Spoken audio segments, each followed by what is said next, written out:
Salam abituriyentlər, bu videonu abituriyentlər üçün Fiskalın 2. blok imtahanında dəstək videosu çəkirəm. Bu videoda Fiskalın 2. blok imtahanında qarşısına çıxa biləcək 3 vacib sual tipinə olacaq. Suala bir atım bir şəkildə izah edəcəm ki, suala daha rahat və daha ətraflı bir şəkildə başa düşə biləsiniz.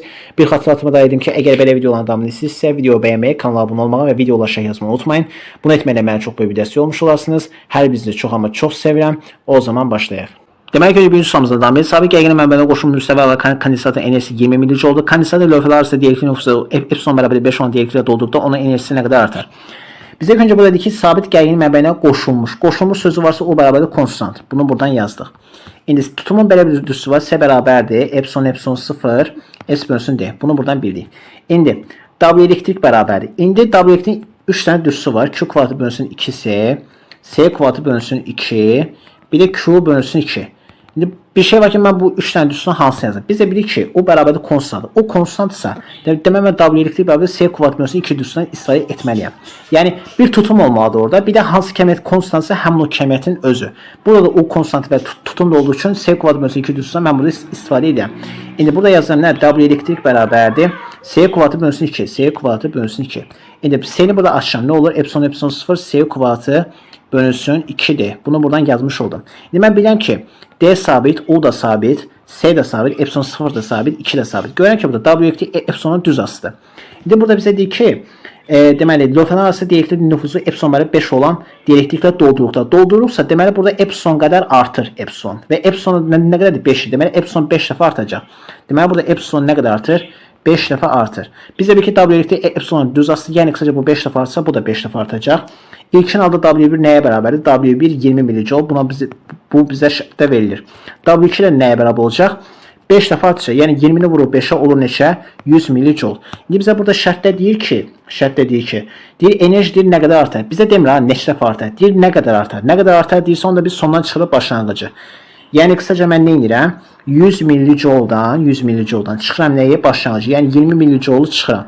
Bu da nəyə bərabərdir? 80 mJ-a bərabərdir. Yəni qısaca 20 mJ başlanğıcdır. Bu 80 mJ artır ki 100 mJ alınmış olur. Yəni qısaca 20 mJ 5 dəfə artı olur. 100 mJ 20 mJ-dan 100 mJ gəlmək üçün 20 mJ-nun 80 mJ artması lazımdır ki 100 mJ olmuş olsun. Yəni burada qısaca cavabımız olacaq 80 mJ.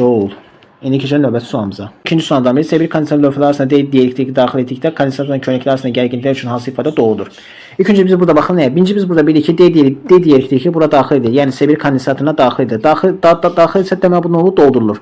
Doldurursa deməli epsilon olur artır. Bunu buradan bilmiş olduq. İndi biz burada baxın nəyə? S1 kondensator və S2 kondensator bunlar birbirine ardıcı birləşib. Birləşibsə hər birinə olur Q'lər birbirine bərabərdir. Yəni Q1 S1 kondensator olan Q1, S2 kondensator olan Q2-yə bərabərdir və bu da bir dənə Q'ya, yəni Q'ya bərabər olmuş olacaq.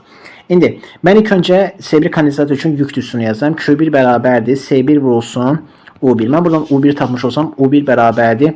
Q1 bölünsün S1. Q1 nədir? Q1 Q'dur olduğu kimi qalır. S1 nədir? Epsilon 0 S bölünsün D. Yəni D də yuxarı qalxır olur nə? QD bölünsün. Deməli QD bölünsün epsilon 0 S. Bunu buradan bilmiş olduq. İndi mən biləm ki U1 epsilona nədir burada? Tərs asıdır. Yəni qısaca epsilon burada artırsa, çünki biz dedik axı daxil etsə nə olur? Epsilon artır. Deməli o da epsilona tərs asıdır. Yəni qısaca epsilon artırsa o nə olur? Avtomatik olaraq azalır. Bunu buradan təyin et. Yəni qısaca U1 nə olur? Azalır. U1 nə olur? Azalır. Bizə bilir ki buradan ünlü U sabitdir. Yəni qısaca əgər U1 azalırsa U2 mütləq bir şəkildə artmalıdır ki, bu azalsın, bu artsın və ümumi cəbr nə olur? Yəni U sabit qalmış olsun. Yəni qısaca U1 azalmalıdır, U2 ilə artmalıdır ki, ümumi cəbr yəni U1 ilə U2-nin cəmi ümumi U-ya, yəni U-nun konstant olan qiymətinə bərabər olmuş olsun. Yəni qısaca burada cavabımız nə olacaq? U1 azalar, U2 isə artar. Bu da hansı variantda var? B variantında var. İndi keçək növbəti sualımıza. Son sualımızda 3-cü sualdan beri 3 kondensat sistemini göstərdiyi kimi birləşdirə sabit gərginlik mənbəyinə qoşulmuşdur. Kondensatorla yüklər arasında hansı münasibətləri doğrudur? İlk öncə burada gəlin nəyə baxaq? Birinci biz burada bilirik ki, S1 və S2 bunlar birbirine paralel birləşir. Paralel birləşirsə burada ona gərginlik bir-birinə bərabər. Yəni qısaca bura U-dursa, burası da U olmuş olur. Bir də sizə bir dənə bir şey daha deyəcəm. Əgər iki kondensator paralel birləşirsə, orada olan gərginliklərin bərabər olmasını biz hardan bilə bilərsiniz? U hərfini yazanda biz buradan görürük ki, bu xəttlə bu xətt bir-birinə paraleldir. Demək bu paraleldən biz bilə bilərik ki, iki kondensator paralel birləşəndə orada olan gərginliklər bir-birinə bərabər olmuş olur. Yəni bu qaydana bunu yadda saxlaya bilərsiniz. İndi keçək sualımızın izahına. Demək burada U-lar birbirine bərabərdir. İndi mən buraya yazsam S1 kondensat olan yükü tapsam, yəni Q1 bərabərdir. S1 vurulsun U'dur. Yəni bu da S1 nədir? 3S'dir. Olur 3S vurulsun U. Yəni 3SU bərabərdir 3SU. SU da gəlin bir dənə Q-dir. Olur nə? 3Q. Bunu buradan tapdım. İndi S2'ni, daha doğrusu Q2'ni tapmış olalım. Q2 də nəyə bərabərdir? S2 vurulsun O'ya. S2 nədir? S2 2S'yə bərabərdir. Yəni yeni yazım nə? 2S vurulsun O. Bu da nə olur? 2SU'ya bərabər olmuş olur. 2SU da nədir? 2Q. Bunu buradan tapdım.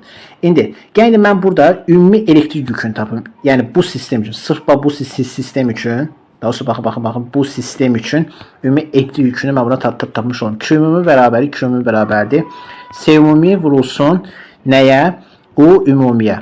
Mən də bilirəm ki, S ümumi nəyə bərabərdir? Baxın burada S2 ilə S1'ə. S1, S2 görürəm ki, ikisi də paralel birləşir. Paralel birləşibsə, kondensatın ümumi tutumu bunların cəbri cəmlə bərabərdir. Yəni 3S-nin 2S'nin cəbri cəmlə olur nə?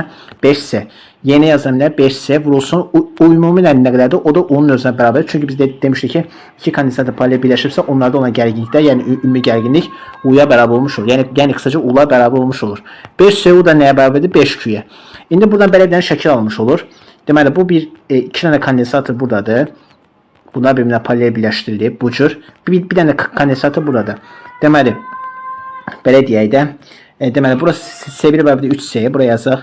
S1 bərabərdir 3S. Burada yazaq S2 bərabərdir 2S. S2 bərabərdir 2S'yə. Burası nədir? Deməli, burası S3 bərabərdir S'dir. S3 bərabərdir S.